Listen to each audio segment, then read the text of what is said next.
Assalamualaikum warahmatullahi wabarakatuh.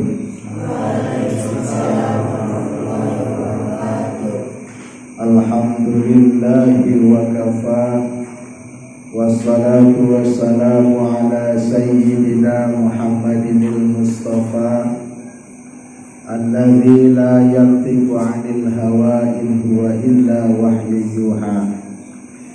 Asyhadu an la ilaha illallah wahdahu la syarika lah, wa asyhadu anna sayyidana wa nabiyyana Muhammadan abduhu wa rasuluh. Rabbi syrah li sadri wa yassir li amri wahlul 'uqdatam min lisani yafqahu qawli, amma ba'du. Anak-anakku sekalian, talibin talibat, wabil khusus majlisul asatid wal ustadzat rahimani wa rahimakumullah. Alhamdulillah, pagi ini dengan izin Allah kita dapat melaksanakan sholat subuh secara berjamaah, kemudian dilanjutkan dengan kajian fikih kitab Safinatun Najah. Dibuka aja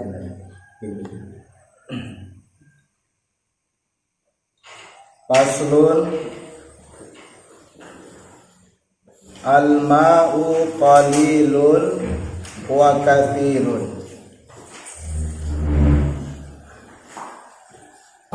Faslun, adapun inilah itu pasal. Al-ma'u, adapun air itu qalilun, ada air sedikit, wa katsirun, dan air banyak. Al-qalilu, adapun air sedikit itu maduna al-qullataini, air yang kurang dari 2 kula. Wal kathiru, adapun air banyak itu kullatani, 2 kula. Fa'aktsara, atau lebih. Ulangi. Faslun, adapun inilah itu pasal. Al-ma'u, adapun air itu qalilun, ada air sedikit, wa katsirun, dan air banyak. Al-qalilu, adapun air sedikit itu madunal qullataini, air yang kurang dari 2 kula. Wal kathiru, dan adapun air banyak itu kullatani fa'aktsar. Adapun air banyak itu 2 kula atau lebih. Al-qalilu, adapun air sedikit itu yatanajjasu, bernajis, biwuqu'in najasati, dengan sebab kejatuhan najis, fihi, di dalam air. Wa illam yataghayyar, meskipun tidak berubah. Inilah kitab. Wal ma'ul kathiru, sedangkan air banyak itu la yatanajjasu, tidak bernajis, illa idza taghayyara, kecuali apabila berubah, apa ta'muhu, rasanya, au launuhu, atau warnanya, au rihuhu, atau baunya. Anak-anakku sekalian, pasal ini menjelaskan tentang air. Tentang air. Air yang bisa dipakai untuk bersuci, mengangkat hadas ataupun menghilangkan najis. Ada berapa? Air hujan, terus air sumur, kita urut aja. Air hujan, air sungai, air laut, air mata air, air sumur, air salju, air embun. Ada berapa jumlahnya? 7. Nah, dari ketujuh itu ya terbagi kepada dua. Ada yang bersumber dari langit, artinya yang turun dari langit, atau yang kedua yang keluar dari bumi. Ya, dari ketujuh macam air yang bisa dipakai untuk bersuci itu ada dua sumber. Pertama, bersumber dari langit atau turun dari langit. Yang kedua, keluar dari bumi. Air hujan, air sungai, air laut. Pernah wudhu pakai air laut? Asin ya. Air hujan, air sungai, air laut, air mata air, air sumur, air salju, air embun. Nah, ketujuh itu boleh dipakai untuk bersuci. Nah, kemudian berikutnya macam-macam atau pembagian air. Aqsamul miyah. Nah, pembagian air. Pembagian air. Yang pertama, air yang tahirun mutahhirun. Pembahasan kayak gini harus paham betul. Makanya terus diulang-ulang pembahasan tentang air.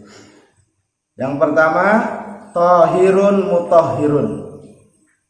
Air suci dan mensucikan. Air suci dan mensucikan.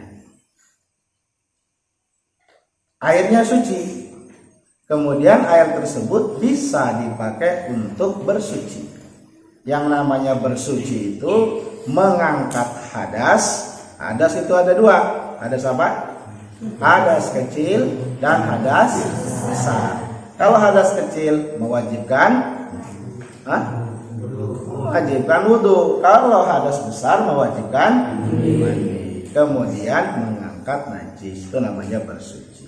Nah, air tahirun mutahhirun, bersuci dan juga bisa mensucikan, disebut dengan air mutlak.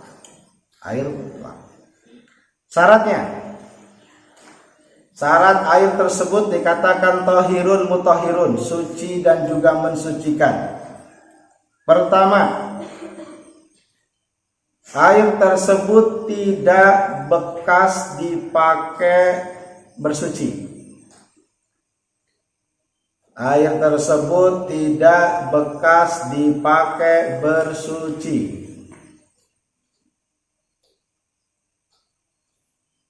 Syarat kedua, air tersebut tidak bercampur dengan sesuatu yang lain. Air tersebut tidak bercampur dengan sesuatu yang lain. Yang ketiga, tidak bercampur najis. Saya ulangi, syarat air tersebut dikatakan tahirun mutahhirun. Yang pertama, air tersebut tidak bekas dipakai bersuci. Sekali lagi, bersuci itu mengangkat hadas dan mengangkat najis. Jadi air tersebut tidak bekas dipakai itu, tidak bekas dipakai bersuci. Kemudian yang kedua, air tersebut tidak bercampur dengan sesuatu yang lain, dengan perubahan yang sangat sehingga bisa merubah nama air itu. Kemudian yang ketiga, air tersebut tidak bercampur dengan najis. Maka air tersebut kalau memenuhi syarat yang tiga ini, maka air itu tahirun mutahhirun, air suci dan mensucikan. Kemudian yang kedua, macam yang kedua, air suci tapi tidak mensucikan. Bahasa Arabnya tohirun ghairu mutahhirin. Santri harus paham betul masalah ini, masalah dasar. Yang kedua, tohirun ghairu mutahhirin. Tohirun ghairu mutahhirin. Suci tapi tidak mensucikan. Apa Alum? Suci tidak mensucikan. Jadi air itu suci. Kalau nyempret di baju, bajunya tidak najis, bisa dipakai sholat. Tapi si air itu nggak bisa dipakai berwudu. Air itu nggak bisa dipakai mandi wajib.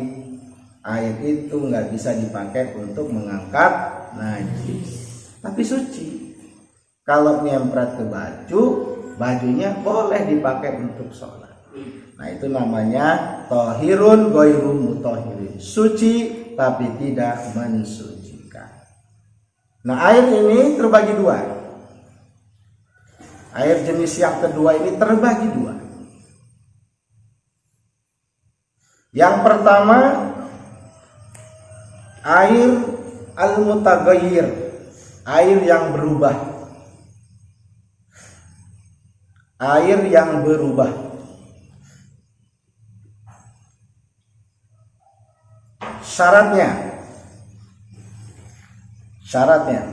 Syarat dikatakan air itu mutaghayyir, berubah. Yang pertama, airnya sedikit.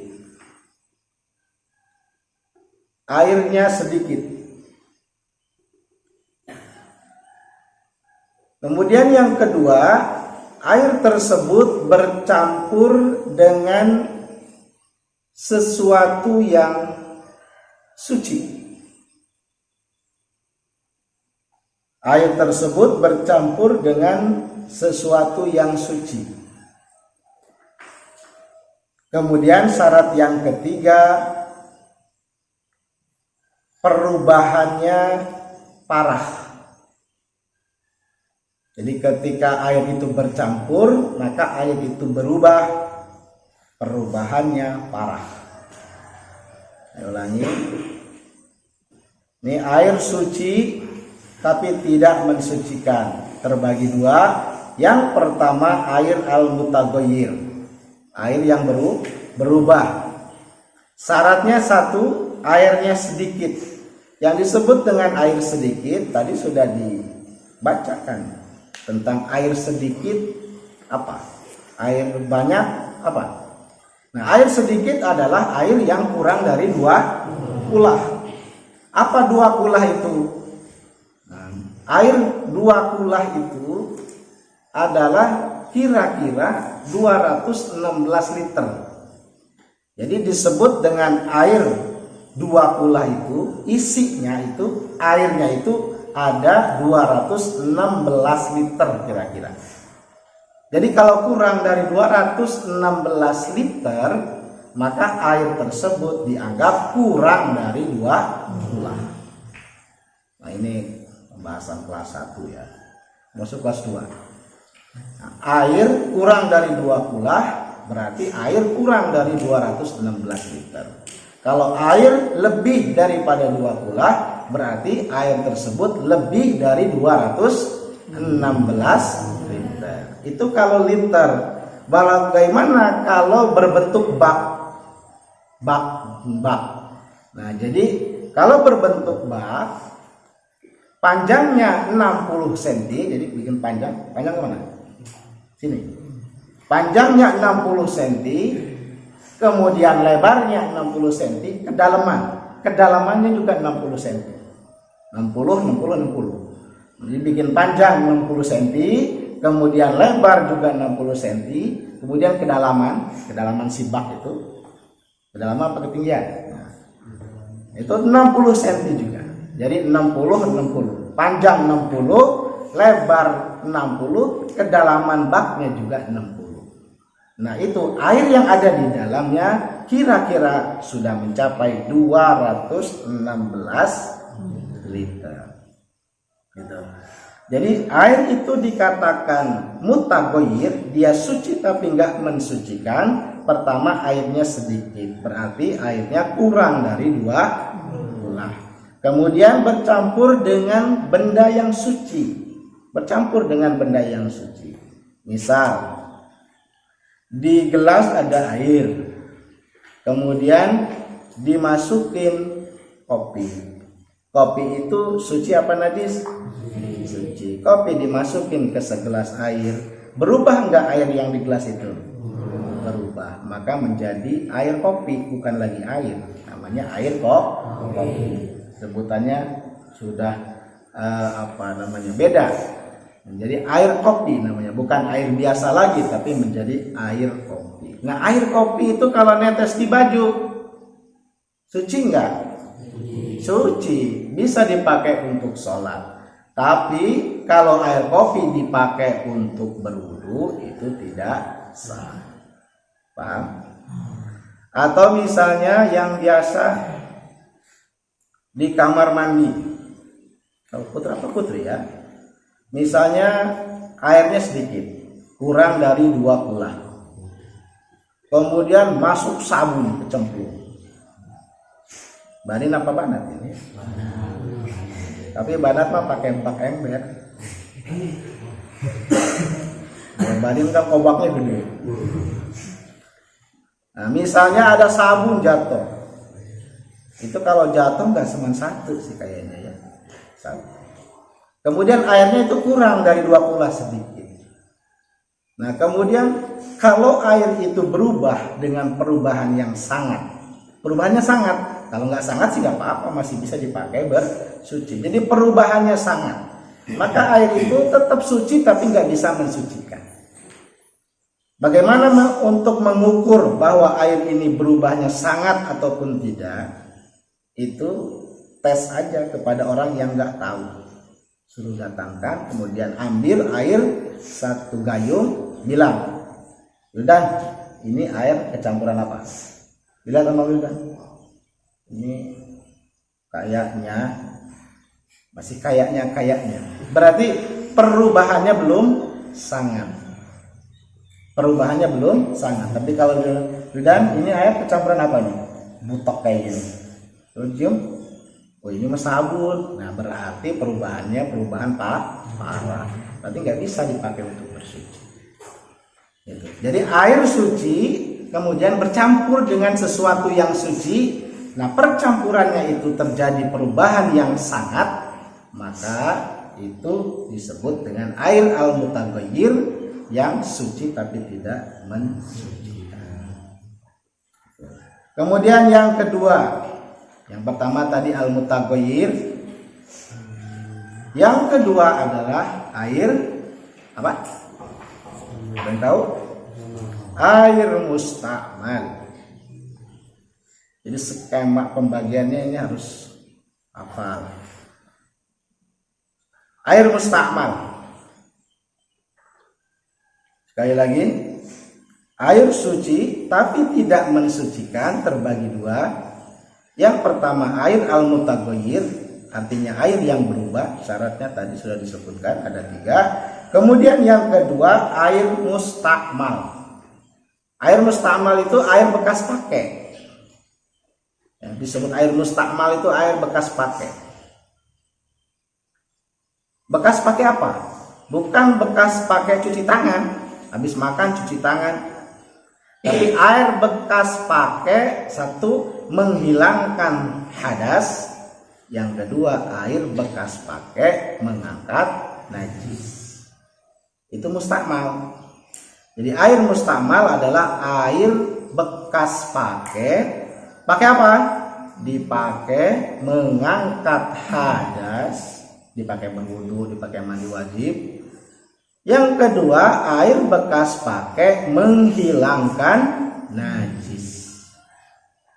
Kalau dikobok-kobok misalnya, kalaupun kakinya masuk juga ke bak itu, air itu masih bisa dipakai bersuci. Misalnya ada airnya sedikit, 1 bak artinya kurang dari 216 liter. Itu si Rehan habis makan di wastafel gak ada air, ada air yang di bak, dikobok cuci tangan.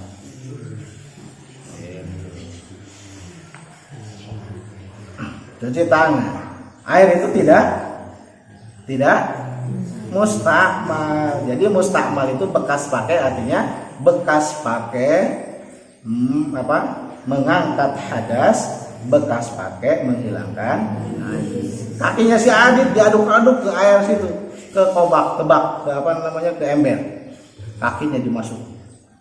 Tentu kakinya enggak najis. Kalau najis akan merubah air. Diaduk-aduk pakai kakinya, datang si alum wudu di situ. Wudu. Nah, jadi airnya itu bekas pakai cuci kaki biasa gitu, tapi bukan air yang bekas pakai mengangkat hadas atau mengangkat najis. Nah, dikatakan mustakmal itu adalah air bekas pakai. Air bekas pakai dibagi dua. Yang pertama bekas pakai mengangkat hadas, yang kedua bekas pakai mengangkat najis. Sehingga dari dua tersebut syaratnya berbeda-beda. Pertama, air bekas pakai mengangkat hadas. Air bekas pakai mengangkat hadas. Maksudnya apa? Air tersebut pernah dipakai berwudu, kemudian air itu habis dipakai mandi. Syaratnya yang pertama, airnya sedikit.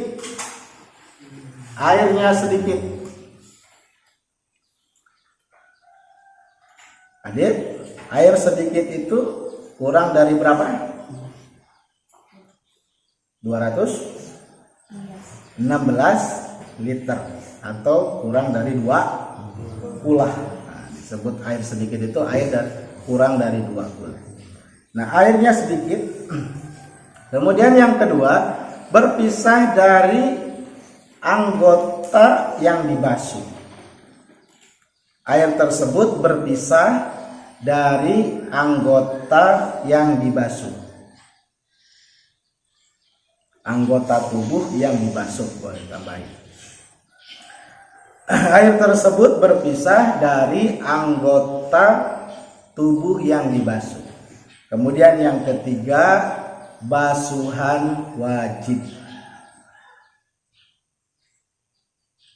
Ini santri harus paham betul masalah ini supaya ibadah kita itu benar. Jadi sholatnya itu akan sah kalau wudunya benar. Wudu yang benar pakai air berarti harus memilih air yang benar. Nah, itu makanya kita ini harus paham betul masalah air yang bisa dipakai untuk bersuci. Baik, mustakmal. Mustakmal yang pertama untuk mengangkat hadas. Mustakmal bekas pakai wudu atau bekas pakai mandi.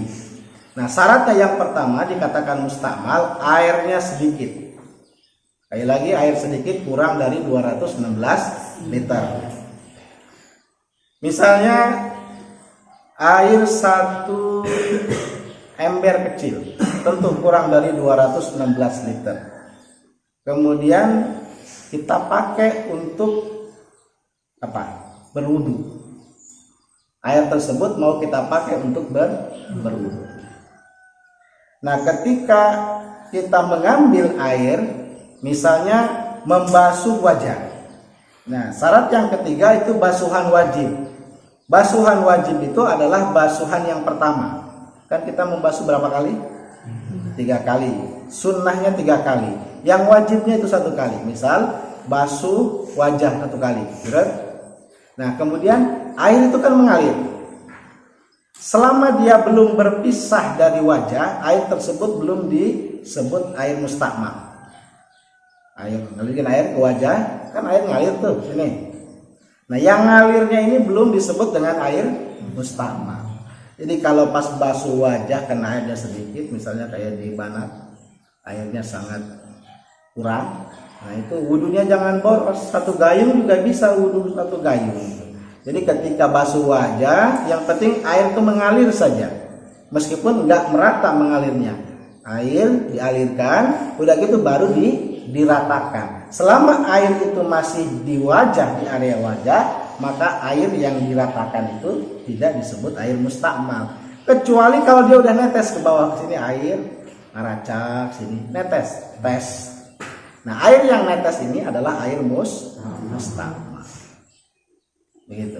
Tapi kalau masih di sini, misalnya air pas ngalir jelas di sini, kemudian mata belum kena air, maka dari sini ambil aja, diratakan, dibawa ke mata, itu ke mata, digosok sini diratakan. Itu. Hanya kalau air cuma sedikit doang itu untuk membasuh wajah gitu, artinya belum kebasuh semua.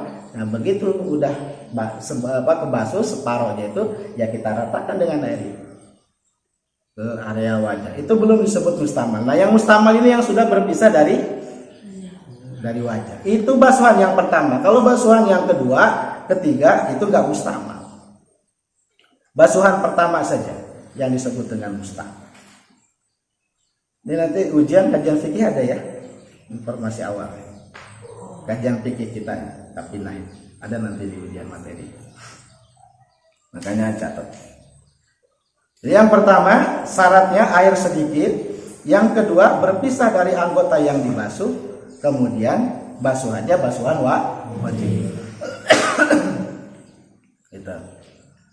Kemudian yang kedua, air mustakmal mengangkat najis. Air mustakmal mengangkat najis. Syaratnya ada 5. Beda, kalau tadi ada 3, sekarang syaratnya ada 5. Yang pertama, airnya sedikit. Airnya sedikit. Kemudian yang kedua, air didatangkan.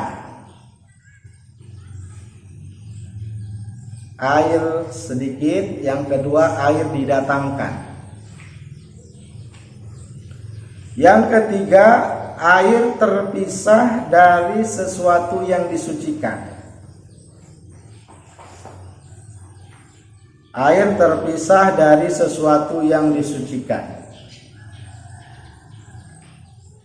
Yang keempat, air tidak berubah.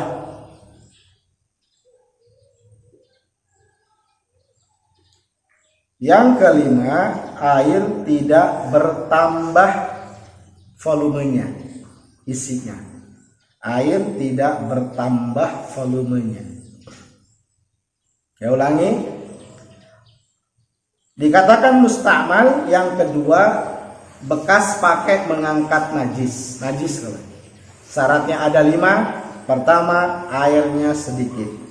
Yang kedua, airnya didatangkan. Yang ketiga, air terpisah dari sesuatu yang disucikan. Yang keempat, air tidak berubah. Kemudian yang kelima, air tidak bertambah volumenya.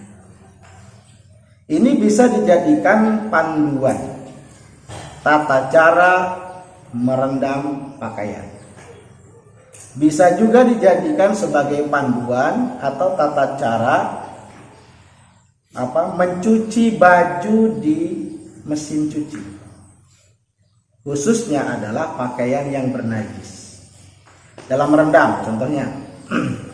Jadi yang pertama, baju itu dimasukkan ke dalam ember, ke dalam wadah yang belum ada airnya. Untuk memenuhi syarat yang kedua, air didatangkan. Jadi di dalam ember itu tidak boleh ada air dulu. Pakaian dimasukin ke situ. Pakaian yang bernajis. Pakaiannya bernajis. Tapi ainun najasahnya, bentuk najisnya itu sudah dihilangkan. Tapi masih ada najis-najisnya. Pakaian dimasukkan ke dalam ember, kemudian baru setelah itu didatangkan air. Air diambil, datangkan. Sampai air itu menggenang. Nah, rendamkan itu. Nah, air dulu pakaian dulu masukin ke ember, kemudian baru diisi air. Air itu sampai menggenang, artinya sampai meliputi si pakaian itu. Nah, kemudian air itu suci enggak? Air itu suci enggak? Hah? Bajunya bernajis. Bajunya bernajis. Ini sorban misalnya bernajis. Kemudian mau saya sucikan secara praktis, cepat, dan sesuai dengan kaidah fikih. Nah, yang pertama ada wadah. Wadah tidak ada isi airnya. Kemudian masukkan pakaian yang bernajis. Kemudian saya tuangin air. Sampai air itu menggenang. Sampai lebih daripada si pakaian ini menggenang. Nah, air yang ada itu, sini, suci apa najis? Airnya masih suci. Gitu. Berbeda dengan ada wadah berisi air. Kemudian saya mau merendam pakaian ini, tapi wadahnya sudah ada airnya. Itu kebiasaan. Itu salah, cara yang salah.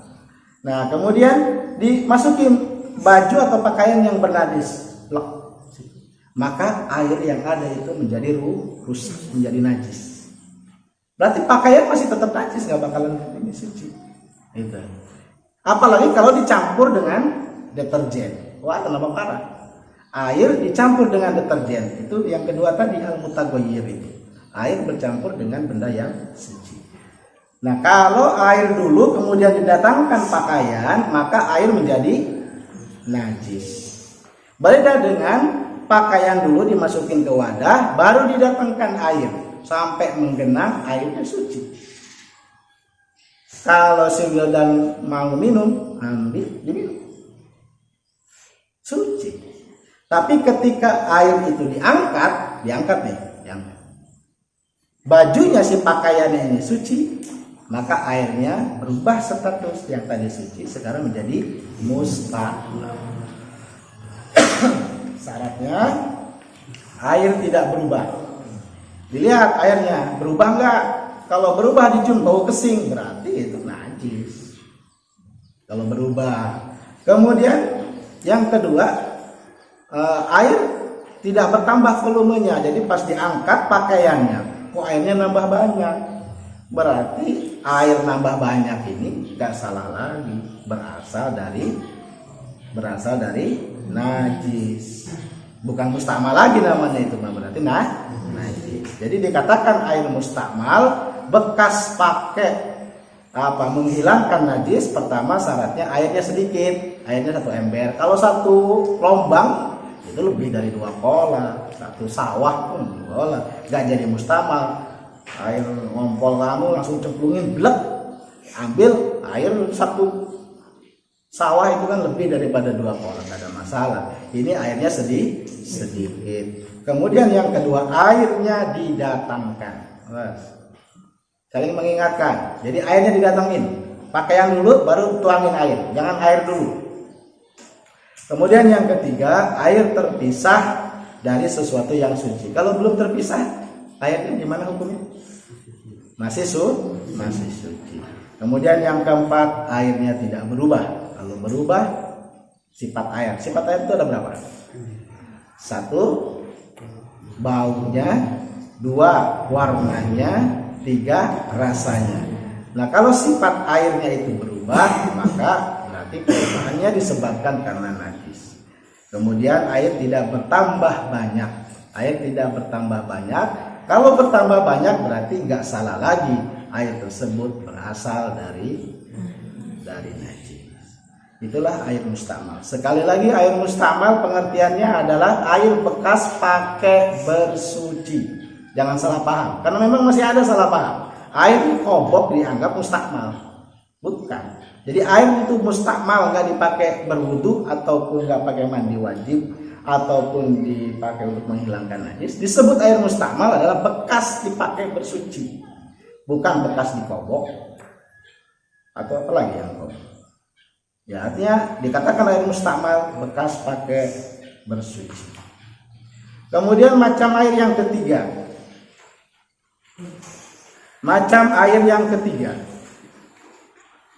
Air suci tapi makruh digunakannya. Tahirun wa makruhun isti'malu. Air suci kemudian makruh digunakannya. Disebut dengan air apa deh? Pelajaran apa satu ini? Air musyammas. Kelas 1 jangan mau kalah pemahaman tentang fikih. Kelas 2 udah lumayan. Kelas 3 udah mantap bagi yang mantap. Nah, air musammas. Air musammas itu air suci tapi makruh digunakannya. Syaratnya. Yang pertama, air terkena terik matahari. Samsun itu kan matahari. Musammas dari samsun, matahari. Jadi air terkena terik matahari. Ya maksudnya air yang dipanaskan. Tapi dipanaskannya bukan di atas kompor, tapi dipanaskan di bawah terik matahari. Kemudian yang kedua, syarat kedua, di negeri yang panas. Indonesia belum termasuk. Jadi nggak usah terlalu panjang membahas air musammas. Karena di Indonesia tidak mencukupi syarat. Syarat yang kedua ini, di negeri yang panas. Jadi khusus negeri-negeri tertentu. Yang ketiga, wadahnya terbuat dari tembaga dan sejenisnya. Wadahnya terbuat dari tembaga. Jadi air itu diletakkan di wadah.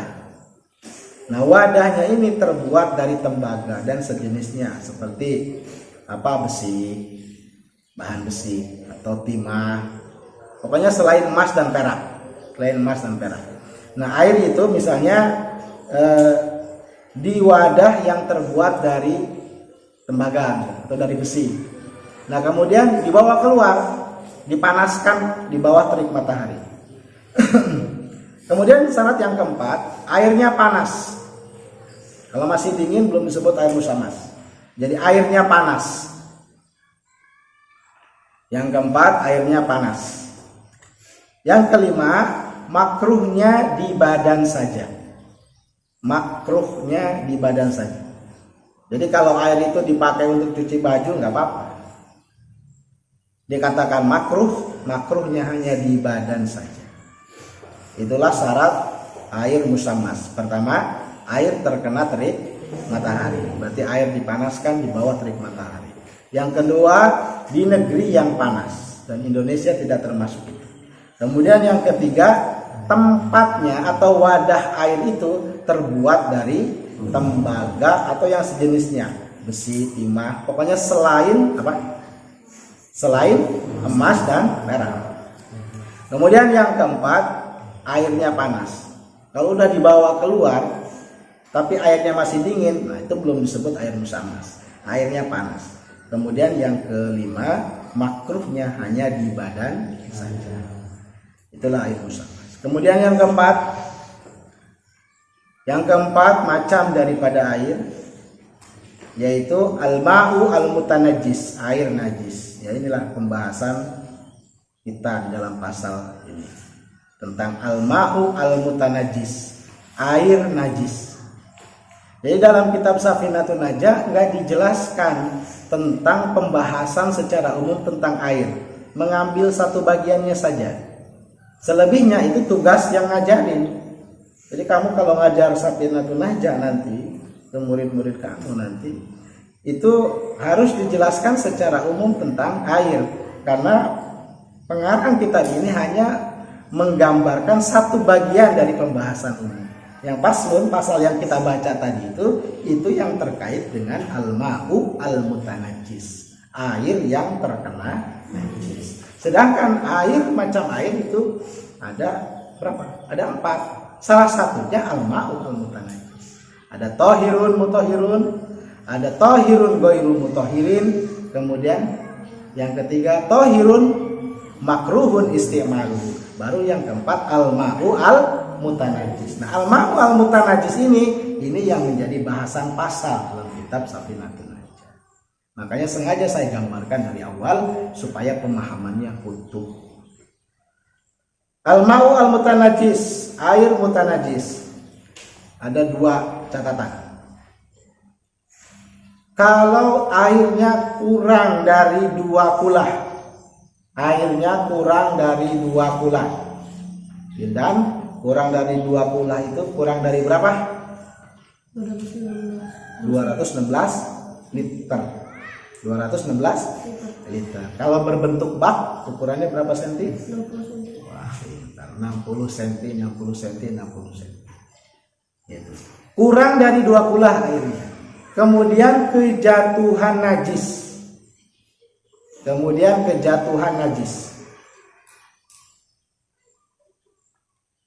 Maka air tersebut menjadi najis meskipun tidak berubah sifat airnya.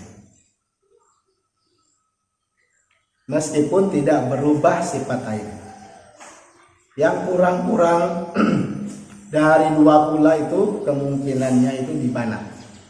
Bak itu kurang dari 2 kula pas. Bak ember itu. Sebelum wudhu perhatikan di situ. Jangan-jangan ada yang jatuh ke situ. Cak-cak jatuh ke situ. Baru sebentar doang jatuh dia langsung mati. Sebentar doang langsung diangkat, air sudah menjadi najis karena kejatuhan bangkai. Berubah ataupun tidak air tersebut, dia menjadi najis kalau kurang dari 2 kula. Kalau air kayak di bawah putra sih, itu nggak masalah. Jatuh cecak 2, plek. Lihat perubahannya di air tersebut ada enggak? Kalau enggak ada perubahan, oke, pakai minum juga enggak masalah. Kalau di banat airnya kurang dari 2 kula, kurang itu, bak itu kurang. Nggak percaya itu aja pakai literan ada di dapur. Di bak itu kurang dari 2 kula, kejatuhan sedikit saja, sebentar saja. Misalnya anak ayam nyemplung, itu mati, langsung diangkat langsung diisi, langsung sebentar doang. Tapi dia udah keburu mati di air tersebut. Maka air tersebut kejatuhan najis, berubah ataupun tidak air tersebut, berubah warnanya, berubah rasanya, ataupun berubah baunya, bau, warna, rasa, meskipun tidak ada perubahan itu, maka air itu dikatakan najis. Kemudian catatan yang kedua, kalau airnya lebih dari 2 kula. Kalau di WC Banim itu udah lebih dari 2 kula. Ya, yang di WC Banim itu sengaja memang dibuat baknya lebih daripada 2 kula. Kalau airnya penuh, kalau airnya sedikit berarti kurang dari 216 liter. Nah, air lebih dari 2 kolah kemudian kemasukan najis.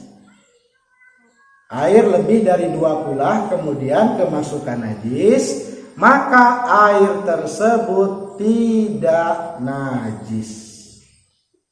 Saya ulangi, air lebih dari 2 kulah kemudian kejatuhan najis, maka air tersebut tidak najis kecuali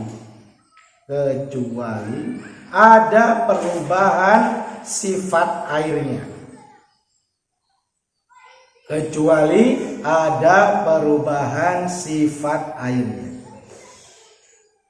Masih mau diulangi.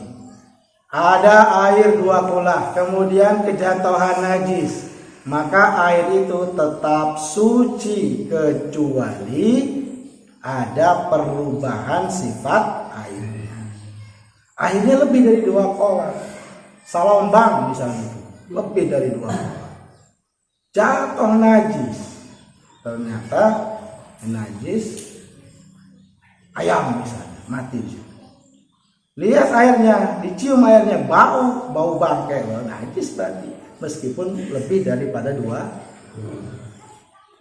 Kemudian kalau ada bangkai si Tio misalnya. Manusia itu bukan bangkai ya. Manusia itu enggak bangkai. Apa najis airnya? Yang disebut bangkai itu apa? Hewan yang boleh dimakan matinya dengan disembelih. Kalau nggak boleh dimakan kayak kucing, meskipun disembelih tetap kucing itu bangkai. Tapi kalau ayam kan boleh dimakan. Kamu sembelih, nggak bangkai. Kalau nggak disembelih matinya bangkai. Manusia nggak bangkai manusia. Berarti airnya gimana? Kalau di lubang ada mayat, ada bangkai manusia misalnya. Gimana dengan airnya? Suci apa enggak airnya? Hah? Suci enggak? Kalau bangkainya manusia, memang bukan bangkai ya. Kalau manusia itu enggak disebut dengan bangkai. Bangkai yang menjadikan najis gitu ya. Tersebutnya disebut bangkai, tapi bangkai yang tidak menjadikan najis. Tapi air tersebut akan menjadi najis oleh sebab yang lain. Misalnya manusia itu kan ada kotoran. Orang mati kan kadang suka keluar kotorannya kan. Nah, jadi airnya bisa akan najis disebabkan karena kotorannya. Atau karena darahnya, darah manusia itu bisa menyebabkan air itu menjadi najis. Kalau manusianya, bangkainya itu ya manusia nggak disebut bangkai. Bangkai tapi nggak najis gitu maksudnya. Tapi bisa najis disebabkan karena faktor lain yang ada dalam itu manusia. Kan ada yang keluar dari belakang, dari depan. Kadang-kadang orang meninggal itu kan kalau digini aja udah langsung keluar. Keluar di depan, keluar dari belakang. Itu yang menyebabkan bisa menjadi najis air. Mutan najis, yang terkena najis. Gitu. Atau disebabkan karena ada.